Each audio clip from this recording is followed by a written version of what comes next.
రెండో వన్డేలో ఆసీస్ కు 265 పరుగుల టార్గెట్ నిర్దేశించింది. ముందుగా బ్యాటింగ్ చేసిన టీమిండియా 50 ఓవర్లకు 9 వికెట్లు కోల్పోయి 264 రన్స్ చేసింది. రోహిత్ శర్మ 73, శ్రేయస్ అయ్యర్ 61 పరుగులు చేశారు. అక్షర్ పటేల్ 44, హర్షిత్ 24 రన్స్ చేశారు. అయితే స్టార్ ఆటగాడు విరాట్ కోహ్లీ మరోసారి నిరాశపరిచాడు. 4 బంతుల్లోనే డకౌట్ అయ్యాడు. కోహ్లీ వరుసగా 2 మ్యాచ్ల్లో డకౌట్ కావడం ఇదే తొలిసారి. ఆసీస్ బౌలర్లలో ఆడమ్ జంపా 4 వికెట్లు తీశాడు. బాట్లెట్ కు 3, మిచెల్ స్టార్క్ కు 2 వికెట్లు దక్కాయి. టాస్ గెలిచిన Australia captain Mitchell Marsh bowling ఎంచుకున్నాడు.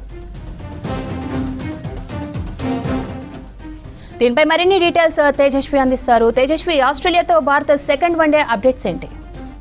శ్రవంతి, ఇండియా లాంగ్ గ్యాప్ తర్వాత ఒక ఓడిఐ సిరీస్ ఆడుతోంది. అందులోనూ టఫెస్ట్ కాంపిటీటర్స్ అయినటువంటి ఆస్ట్రేలియాతో ఇది సెకండ్ మ్యాచ్ ఆడుతోంది. అండ్ లాస్ట్ మ్యాచ్ చాలా దారుణంగా ఓడిపోయాము. అండ్ ఈ మ్యాచ్లో వచ్చేసేటప్పటికి లాంగ్ గ్యాప్ తర్వాత విరాట్ కోహ్లీ, రోహిత్ శర్మ తిరిగి వస్తున్నారు, వీళ్ళు బాగా పర్ఫామ్ చేస్తారు అని అందరూ ఎక్స్పెక్ట్ చేశారు. లాస్ట్ మ్యాచ్లో ఇద్దరు విరాట్ కోహ్లీ డక్అవుట్ అవ్వడం అండ్ రోహిత్ శర్మ సింగిల్ డిజిట్కి అవుట్ అయిపోవడం, సో అది చాలా డిసప్పాయింట్ చేసింది. అండ్ అక్కడ వర్షం కూడా ఇబ్బంది పెట్టిన సందర్భాలు ఉన్నాయి. కానీ ఈ రోజు మ్యాచ్లో యాజ్ యూజువల్ కంటిన్యూస్గా మనం టాస్ ఓడిపోతూనే వచ్చాము.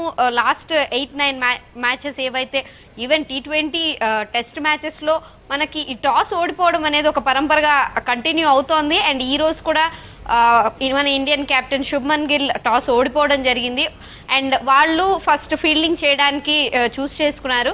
అండ్ ఫస్ట్ బ్యాటింగ్ వచ్చినటువంటి శుభ్మన్ గిల్ కానీ ఇటు రోహిత్ శర్మ ఈరోజు చాలా కన్సిస్టెంట్గా ఆడాడు. తను మళ్ళీ ఫామ్లోకి తిరిగి వచ్చాడు అని అయితే అనిపించింది. కానీ ఒక సింపుల్ షాట్ వల్ల తను అవుట్ అవ్వడం, ఈరోజు తను సెంచరీ చేస్తాడు అని తన పర్ఫార్మెన్స్, తన కన్సిస్టెన్సీ చూసి అనిపించింది. కానీ ఒక చిన్న సింపుల్ షాట్తో అవుట్ అవ్వడం జరిగింది. కానీ శ్రేయస్ అయ్యర్తో ఏదైతే పార్ట్నర్షిప్ తను బిల్డ్ చేశాడో అది ఈరోజు మన గెలుపుకి కారణం అవుతుందనే ఆశ అందరికీ క్రియేట్ అయింది. సో వాళ్ళిద్దరి మధ్య వచ్చిన మంచి పార్ట్నర్షిప్, 100 రన్స్ పార్ట్నర్షిప్ వచ్చింది. సో ఆ పార్ట్నర్షిప్తో పాటు అండ్ లాస్ట్లో ఎవరైతే హర్షిత్ రాణా, హర్షదీప్ వీళ్ళిద్దరూ టైలెండర్స్ అండ్ బేసిక్గా బౌలర్స్ మీద ఎక్కువ కాన్సన్ట్రేట్ చేయరు. కానీ హర్షిత్ రాణా ఈరోజు ఎలాగైతే పర్ఫామ్ చేశాడో, సో నేను అంటే తన మీద లాస్ట్ కొన్ని రోజుల నుంచి గౌతమ్ గంభీర్ తన పర్సనల్ ఇంట్రెస్ట్తో హర్షిత్ రాణాని పిక్ చేస్తున్నాడు, వాళ్ళిద్దరి మధ్య ఏదో మంచి అండర్స్టాండింగ్ ఉంది, ఇలా చాలా కాంట్రవర్సీస్ సోషల్ మీడియాలో నడుస్తున్నాయి. అదైనా సరే తను యంగ్స్టర్ అయినా ఇప్పుడే డెబ్యూట్ చేసినప్పటికీ అది మైండ్లో లేకుండా తను బ్యాటింగ్ చేసిన విధానానికి అందరూ షాక్ అయ్యారనే చెప్పాలి. సో తను హర్షదీప్తో మంచి పార్ట్నర్షిప్ బిల్డ్ చేసి స్కోర్ని 264 వరకు తీసుకెళ్ళడం జరిగింది.